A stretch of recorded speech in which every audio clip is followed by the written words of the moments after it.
The constitutionality of the Electoral Act was put under scrutiny in June 2020. It is declared that the Electoral Act 73 of 1998 is unconstitutional to the extent that it requires that adult citizens may be elected to the National Assembly and provincial legislatures only through their membership of political parties. 5. The declaration of unconstitutionality is prospective with effect from the date of this order, but its operation is suspended for 24 months to afford Parliament an opportunity to remedy the defect giving rise to the unconstitutionality. The deadline for Parliament to rectify the defect in the law is more than a month away. But the National Legislature says it won't be able to honor the Concord Directive on time. It wants the Constitutional Court to grant it an extension. Given the significance of the bill and the required public participation process, it has since become apparent that Parliament will not be in a position to pass an amendment to the Electoral Act before the June deadline. The bill was only introduced to the National Assembly on the 10th of January this year, leaving Parliament with only 5 months to process a bill of such public significance and interest. Accordingly, the presiding officers of Parliament have approached the Apex Court to seek an extension in order to enable Parliament to properly deliberate on the bill before it and to ensure that citizens across the country are afforded an opportunity to meaningfully participate and share their views on the electoral amendment bill. However, one South Africa movement is not impressed with the delay by Parliament. This delay is most unfortunate because it symbolizes a Parliament that has taken its time in being able to process this. We will be considering all options as to whether to challenge it in court, because ultimately what you want to do is to make sure that the day comes we can hold the state accountable, elect the best people. And I'd rather have a perfect bill that ensures that we're in a constituency-based system rather than have the one that they've proposed being rushed through. Nationwide public hearings were held in various parts of the country in March. Those who participated and made their voices heard expressed their different views on the bill. If that independent candidate becomes a public representative and he passes away, who replaces him?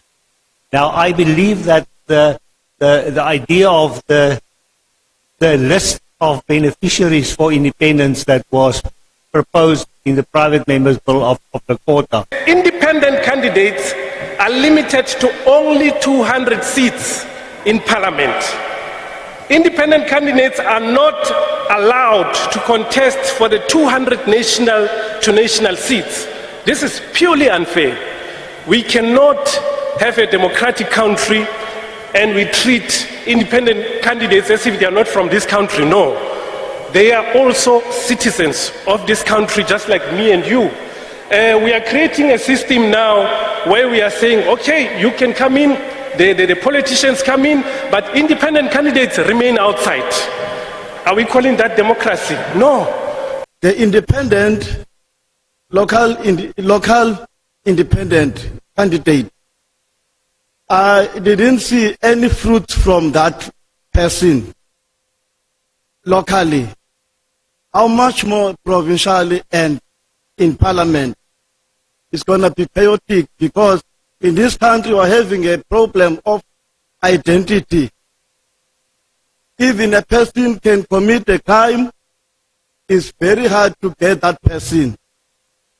Therefore, I don't support the motion.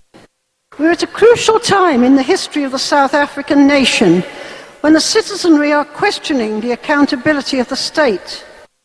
The key to this concern, in my opinion, rests in the whole matter of electoral reform, and we have to have a quick look at the history. In 1994, at the dawn of democracy, the original simple system put in place was straightforward proportional representation, designed to give stability to a new democratic state and reflected in the Constitution. But it was not, definitely not intended as a permanent electoral system. After 18 months, the electoral amended bill was gazetted on the 21st of December 2021 and introduced on the 10th of January 2022 for comment by 21st February 2022. We hold that Parliament has failed to fulfill the mandate to ensure transparency or to secure participatory democracy by failing to introduce the bill timelessly, thus limiting the public's opportunity for meaningful responses. We are saying that there has to be an accountability in terms of, let's say that people at least must have associations as independent candidates that they are affiliating from, so that whatever that is happening, those associations will be accountable for the independent candidate for the conduct that they are having in the parliament. Days after Parliament asked for an extension, the Home Affairs Department appeared before the Parliamentary Committee to brief it about the outcome of the public hearings. The department has also defended itself on why it delayed to make electoral amendments on time. We took a long time before we came with a policy after the Constitutional Court judgment. We were criticized for that. There was a belief that we were scared to make any changes. But we took a long time because we were studying electoral systems around the whole world. We tried everything in our power, and we gave you an example of a few during my first presentation in Parliament. There is no electoral system anywhere in the world that is so perfect as to meet all the concerns and the desires of people in that particular country. Concerns were raised in the National Assembly Program Committee about the implications if the Constitutional Court does not grant Parliament an extension. The fact that an application for an extension has been filed doesn't necessarily mean that it will be granted, and there has been previous Constitutional Court judgments where extension requests have not been granted.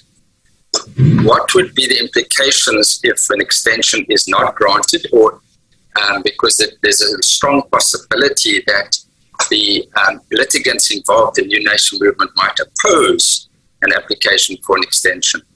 So if the court does not grant the extension, all that we can do is to simply proceed with the bill as soon as possible. It is not, there was no invalidity. It's not that type of judgment. It's not something where something was in action at the moment and it was declared invalid and we had a certain time, and if you reach that time, that invalidity has serious immediate consequences. In this instance, there's an order to do it at a certain time. If we don't do it, by the time we have the next elections, it will have to be in place, or our elections will not be constitutional. So that is more where this is lying. It is of course better if we can get the extension. If the Electoral Act is amended on time within 6 months as requested by Parliament, it could pave way for independent candidates to participate for the first time in the national and provincial elections in 2024, once the bill is signed into law. Mercedes Besent, SABC News, Parliament.